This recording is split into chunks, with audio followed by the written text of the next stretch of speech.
Hello everybody and welcome to my Bloodbound Mythic guide. I won't go through the heroic stuff. What I'll do is I'll just go through the new mechanic for Mythic and some of the positioning stuff and how we dealt with like the split of the ads and that kind of thing. And yeah, it should be nice and straightforward.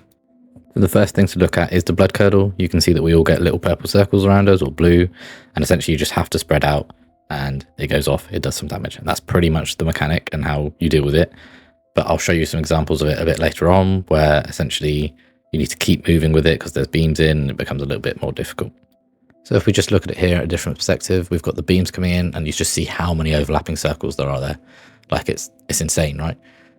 So essentially what we need to do is we need to move and keep moving and spread and spread and spread. Okay, and then just keep moving. Ideally, these tentacles aren't blocking our entire path that we're trying to go into. But yeah, it's really important that people are prepared for it during this phase because it's the hardest time to deal with it, and you just move and keep moving and have a nice spread. So the next thing to look at is the ad spawns on Mythic. You basically always want to kill the, as you're looking at it now, the leftmost ad and have a team set up for the ad that spawns opposite you. On the second ad set, there'll be a specific team that goes and kills the ad that spawns opposite you just to make sure you get it done in time. So you'll have your normal team and then a couple that you send over to the other side. We sent over 2 mages and then on the other team, Hunter and Adisham.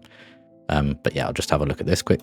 So looking at it from this point of view, essentially, you would want to basically be having your group stack just after that transition. And then everybody in my team that isn't going for like a far opposite ad will be on this left ad. If this is a Harbinger, you start on that. If it's not the Harbinger and it's the melee ad, you just interrupt it and bring it over to the other 2. But you always start on the furthest ad on that side. So you can rotate around with the beam nice and easily. Okay. So you can see what happens in here is basically we go down and it happens to be a melee boy, so all I do is interrupt it and bring it over to the other group, right? Fine. So on the second set of ads, you're always going to have one ad spawn opposite where the 3 ads spawn. Okay, so you can see what we do is we have everybody stack as normal. We start on these ads, not a problem.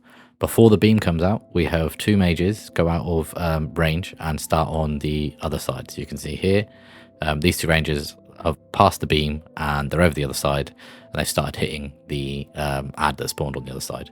We then have the circles. We've got less people to worry about, obviously, and we just get over there as quick as we can and start helping them.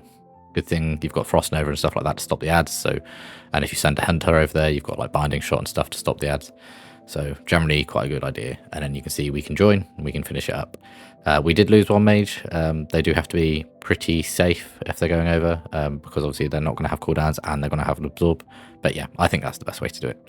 Okay, so finally you're going to have the tank positioning. So you can see what I've done here is I have the 1 ad that's far behind and then the beam spawn across the middle and they're all on the other ads on the other side. I put it slightly closer to the group clump. And what that does is it gives the team that are on their own time to get DPS down and space to move with their circle. And then it gives the other group time that they can still get round and help. So my opinion, if you're following what we're doing, is you put the beam through the middle of the 2 groups, slightly closer on the clockwise turn or anti-clockwise turn, whichever one it is, to the big group. Okay, just a point. You should have enough DPS that when you get to the 3rd set of ads, you don't really need to do anything. You just go down and interrupt, CC up the little ads and nuke the boss. Maybe you have to deal with 1 set of ads, but pretty much you should just be able to kill the boss at that point in time and not deal with a 3rd set of ads.